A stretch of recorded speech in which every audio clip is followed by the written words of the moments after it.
लालिमा उदित भान भय फैली खेतों में किरणों की लाली।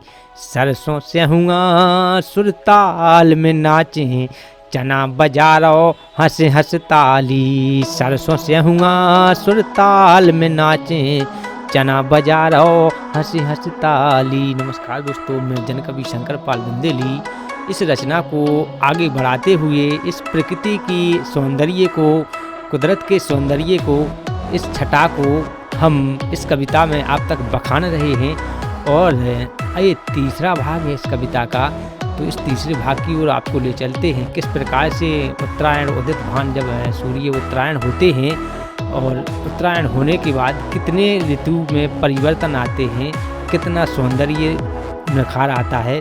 तो उस सौंदर्य को हम अब वृक्षों की ओर, दरख्तों की ओर चलते हैं कि किस प्रकार का परिवर्तन और किस प्रकार का सौंदर्य दरख्तों में आता है। तो दोस्तों जुड़ता हूँ आपको आगे कि बेर बेरियन के गदराने के कुचल दयो है कछुआरो, कि बेर बेरियन के गदराने की कुचल दयो है कछुआरो। चरोल रे हम जा कोपियानी करौंदी लगे कटीलो भी प्यारो, कि लगे कटीलो भी प्यारो।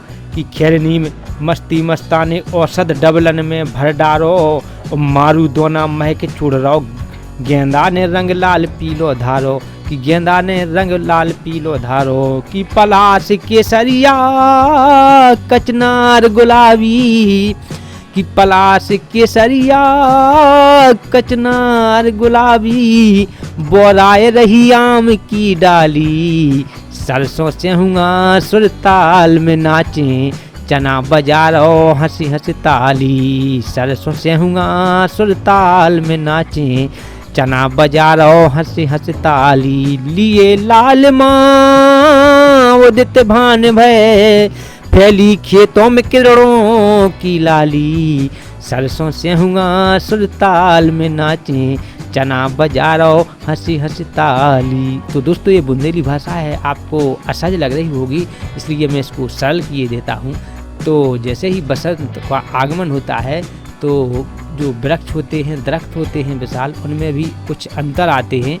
तो किस प्रकार से अंतर आते हैं कि बेरियों में बेर गदरा हो जाते हैं, यानी पूर्णतः पकते नहीं हैं, वो खाने योग्य नहीं होते, फिर भी बच्चे उन्हें गिराने लगते हैं पत्थर डंडे दे दे करके।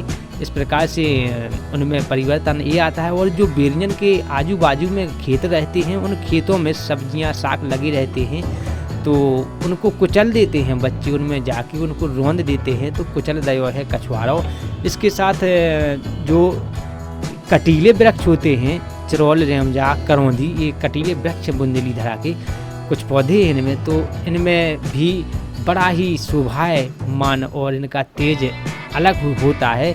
जैसे एक शिशु, एक बच्चा बड़ा ही गोदी में अच्छा लगता है खिलाने में, सहलाने में, इसी प्रकार इनकी कोंपलें जो होती हैं वो नवजात कोंपलें बहुत ही प्रिय लगती हैं, बहुत ही प्यारी लगती हैं, और हरी पीली कई रंगों को समेटे हुए। और इसके बाद खैर नीम मस्ती मस्ताने, जो औषधीय हैं खैर और नीम, ये बुंदेलखंड के बहुत ही ज़्यादा पाए जाने वाले वृक्ष हैं। तो ये कटीले होते हैं, फिर भी ये कटीले होने के बाद भी बड़े प्यारे लगते हैं इनकी कोंपलें। और इनमें जो मस्ती आती है, तो वो मस्ती अभी आती है इस बसंत में, तो इनका गोंद अभी झड़ता है, इनका गोंद अभी इस बसंत के पावन शुभ अवसर पर झड़ता है। और नीम की मस्ती भी इसी बसंत पर आती है, तो उस मस्ती को हम डबलन में यानी मिट्टी के बर्तनों में रख लेते हैं और औषधीय के काम में लेते हैं। और जो मारू दोना होता है, एक पौधा होता है, क्योंकि हमें उसका अंग्रेजी नाम मालूम नहीं है, तो उसकी महक इतनी होती है कि वो आधे किलोमीटर तक महकता है।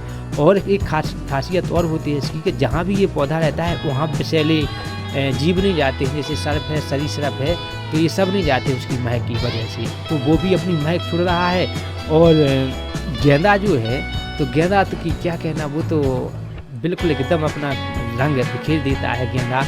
और गेंदा की महक थोड़ी महक भी होती है, लेकिन उसका जो देखने का सौंदर्य है वो एकदम पीला सोने की तरह रहता है।